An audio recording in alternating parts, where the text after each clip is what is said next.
Hello mech warriors and welcome back to the Mech Lab, where we try to be a better mech commander every day. I've been getting up to some streaming lately. Head on over to the live tab on my channel if you want to see what I've been up to. And during one of those streams, I was asked about C3 and how it works. Well, I did a bit of research, and this video will go over first how C3 works, how it interacts with ECM or enemy countermeasures, then I'll go over a couple of tactical tips, then I'll go over some of the best cannon units that carry C3. So we'll start with basic C3, and how that works is that you have a master computer. I have it pulled up here in Mega Mech Lab. It weighs 5 tons, takes up 5 critical slots. It has a built-in target acquisition gear, which is the range listed there, and then it can be linked to up to 3 C3 slave computers, which each weigh 1 ton and 1 critical. And your C3 master unit can link to up to 3 other units with C3 slaves. I'll show you how to do that right now in Mega Mech. You just go into C3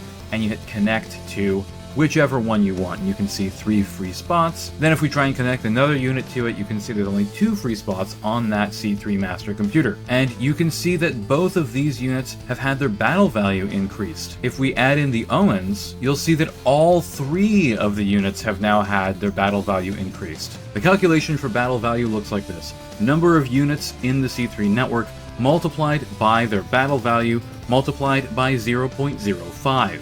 And that is applied to all of the units that are connected together. Note that if you have 2 C3 networks, they do not multiply by each other and do not benefit from each other. So if we had this Battle Master connected to the Catapult and Die Morgan, it would not affect the battle value of the Naginata, Sprint Helicopter, and Owens, and they could not draw targeting data from one another. Now, let's go over how C3 works. So the Naginata here is obviously in medium range, but because it's linked in with the other 2 units, which is denoted only when you highlight the C3 slaved units in Mega Mech, to hit the Battle Master, it only has the modifiers for cover, because the Owens and the Sprint are both within short range. Also note that the minimum range is not being considered, even though both the Owens and the Sprint are within 4 hexes of the Battle Master. Okay, so now we understand that the linked in units are going to provide each other with the best possible range band for their weapons. And we also know that minimum range only applies if the unit that's firing, like the Naginata, is actually inside of minimum range of the target. And that only cover that actually intervenes between the firer and the target, and not the target and the C3 spotter, counts for your shots. Now let's talk about the biggest counter to C3, which is ECM, or enemy counter measures. So the Gladiator here is equipped with an ECM suite, and it projects a 6 hex bubble around itself, represented by these differently colored squares. Any C3 units that pass through an enemy ECM would be disrupted. It's very hard for the AI to follow my instructions, so I have to do it this way, but weapons that have a short range of 7 are very good at countering enemy ECM. You have the Sprint Helicopter here in exactly 7 hexes of the Gladiator, and we can see that we can fire at short range at the Gladiator in order to get rid of the enemy's ECM bubble, so that they can stop countering our units. The other way to get rid of this is to put your own ECM bubble over the enemy's ECM bubble. The way I understand it, as long as your overlapping bubble goes through theirs, and you have the ECCM mode on, if you're using the ECCM rules, it will counteract the enemy ECM. Treat ECM like a shield that counteracts certain effects, such as C3 and Artemis. In order to counteract the shield, you have to get it to 0 points, and each enemy ECM counts as 1 point, and your ECM counts as 1 point against it.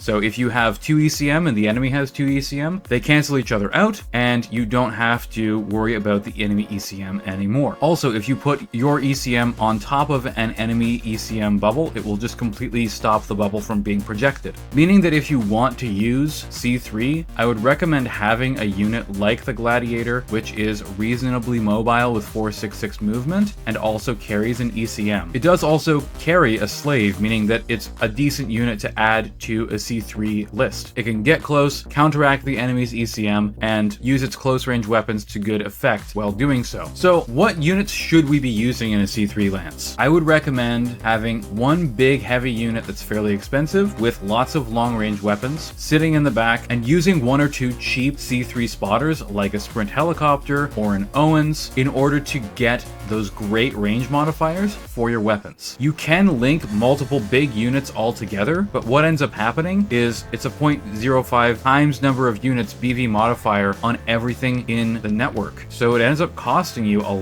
lot of battle value, which is why most people don't mess with C3. They don't bother with it. Even if they could link the units together, most people don't believe that the battle value is worth it. And I am one of those people. I have seen C3 used to good effect at least once with a longbow and this exact Sprint helicopter, but now that I understand how C3 works, I don't think that it would work nearly as well against me anymore. If you are going to take C3 though, make sure that you have at least one unit with ECM in your list, preferably one that has a little bit of staying power and that can fight up close, because it's going to have to get right up next to your enemy's ECM carrying units and brawl with them and take them out so that you can use your C3 to proper effect. One last thing to mention before we move on to unit recommendations. There is also C3i or improved C3 computer, but the units that carry this are very limited. It was invented by, I believe, Comstar and then taken by Word of Blake, so some of those units during the Jihad have C3i,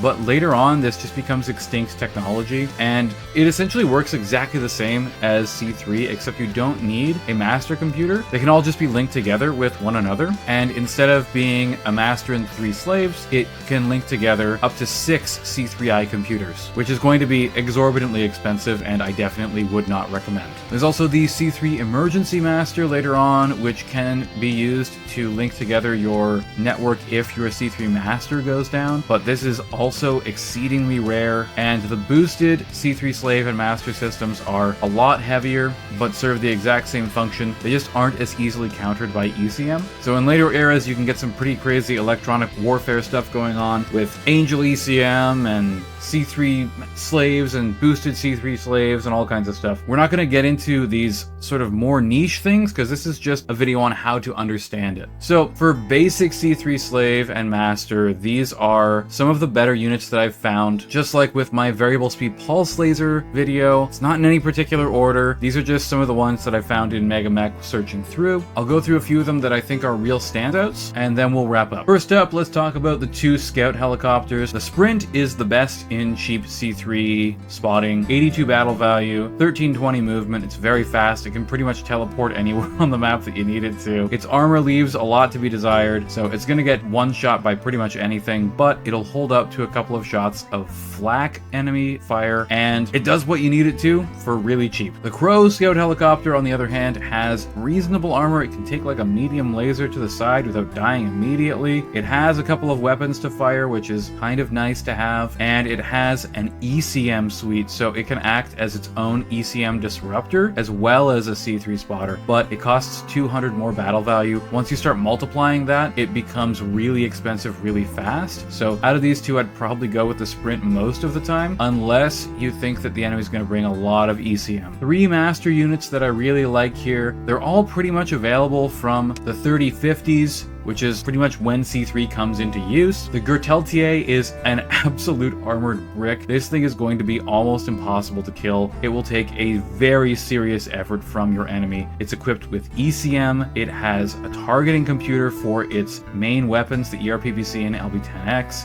and it has case, meaning that if you hit the ammo, it's not going to just go up like a Christmas tree. 376 total armor, probably somewhere in the neighborhood of about 300 effective armor if someone's firing at it from one side. This is an absolute monster. It is kind of expensive, 1863 battle value, and its weapons leave a little something to be desired. It's not particularly fantastically armed, but if you just want a sturdy C3 master for your formation, this is definitely it. The Naginata that we just went over has sufficient cooling, only has long-range weapons, so it makes a great long-range battery, has Artemis on its LRM-15s, so if you're countering that ECM already because you need the C3, it works doubly effectively for your Artemis ammo, which is great. It's reasonably well armored, so when it inevitably comes under fire from enemies, it will hold up pretty well, but you can stand back at like range 20 with this thing and use these C3 spotters in order to leverage that extreme long range with its weapons. Even more expensive than the Gerteltier and the Battlemaster we're about to talk about at 100 more battle value roughly, but it is really solid if a little bit slow. But with that fusion engine, it's a total zombie. It's going to take a lot of effort for your enemy to get rid of this as well, much more than the Battlemaster, which is our next unit. We've got an ER PPC and 2 ER large lasers. Unlike the other 2 candidates here, this thing runs a little hot. You're probably going to be doing like a 2-1-2 firing pattern with these, or maybe a 2-3-2 if you've got some really good shots on that 3rd turn. It does have some close range defense weapons, which is kind of nice. 4 ER medium lasers, 2 of them are rear mounted, and a Streak SRM-6 has a little more armor than the Naginata, but does have that XL engine, which makes it a little bit vulnerable, but it's got 4-6 movement, making it a little bit easier to move around the board and escape from enemies if you're trying to do that, or to close in after your C3 scouts get annihilated so you can continue to fight at range 14 where you've still got favorable range bands. Let's talk about a couple of C3 slave units that you can use to lob damage at enemies from far away, making use of that C3 network. We have the Die Morgan Assault Tank LRM, 4 LRM-20s, reasonable armor so that it doesn't die instantly like an LRM carrier, and 2 ER medium lasers to defend itself up close. Artemis 4 on everything. Again, it has case, so that ammo is relatively safe. It isn't just going to blow itself up. And it does have enough ammo to fire for 12 rounds, which should be plenty for most games. Again, a little bit slow, but this is reasonably affordable for what you get, and it will absolutely destroy people from range 21 with those LRMs. Getting that short range bonus, this thing is going to be a real nasty piece of work to throw at your enemy in a C3 network. Next, we've got the Catapult K5, and you might be wondering, why the heck are you recommending that I take MRMs? MRMs are terrible! You don't like MRMs, Manny. Your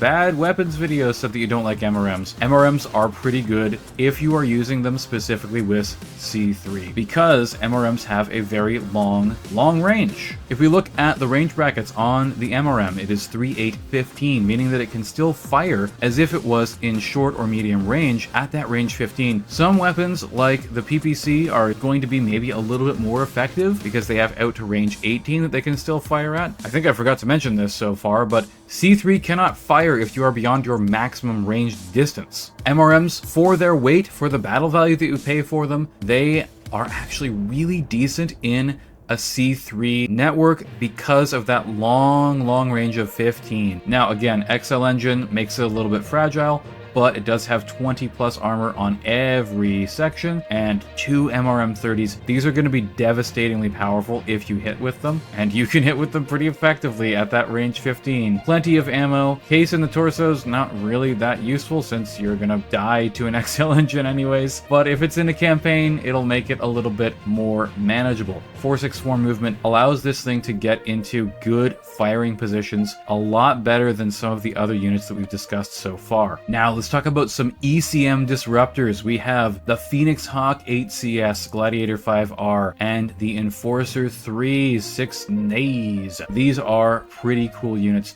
The Phoenix Hawk 8CS has 2 snub-nosed PPCs, meaning that if you have a weapon that's maybe got like an 8 medium range, like ER medium lasers, or even a 12 medium range like PPCs, you can fight with this thing pretty effectively, skirmishing at those ranges, and still get some good C3 spotting bonuses. The 7.11.6 is a pretty nice movement profile on this bad boy. The 7 jump, not having it kind of hurts, but it lowers the battle value significantly, so you can afford to take this in a C3 lance. If it was 7.11.7, it would probably be, I don't know, like another 100 battle value, and that would make it pretty unaffordable. XXL engine is not super desirable. A lot of people don't like them, including me. However, when you've got sufficient heat sinking, they're actually not that bad. Yes, it's going to generate 12 heat when you jump, but only 4 heat when you run, and fire both PPCs means that it runs completely cool, and you can jump and fire both, heat up a little bit, getting to 32 heat, so 4 heat over, and then run with no penalty. Still getting that nice 11 movement, get that 4 TMM, and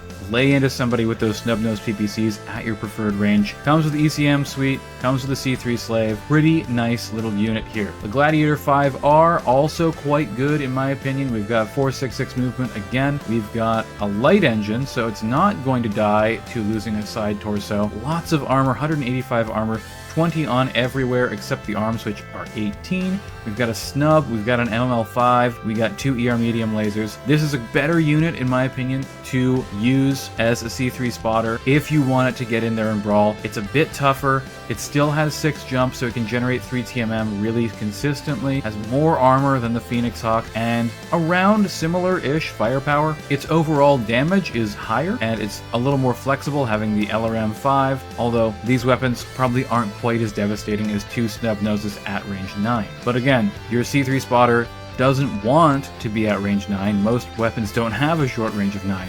You want to get to 7 or 6, and that's where this mech is a little bit better. Finally, we have the Enforcer 585. Again, we've got the XL back in here, so it's a little bit fragile, but decent armor. 19 on the torsos, 15 on the arms, 22 on the legs, and we've got a snub and a large VSP laser. This is a deadly unit. It will really hurt if it gets in close with that large VSP, and that's where it wants to be since it's spotting. Pair this up with something with MRMs and get into that range 3. Blast them with the large VSP and the snub nose, hit them with those MRMs. They're going to be hurting. With the ECM suite and the targeting computer, for -4 to hit with that large VSP laser, oh my goodness, this is a deadly, deadly close range fighter. There's a couple here I haven't talked about, but that pretty much covers most of them. There are other great C3 units. If you have some suggestions on how to use C3 or which units to take, please leave them in the comments. I would love to hear from you. We are approaching 1,900 subscribers. It probably won't be too long until we hit 2,000, which is absolutely fantastic. Thank you so much, everyone, for the support. I really appreciate it. So as always, thank you so much for watching. Please like, share, and subscribe, and have a great day, Mech Warriors.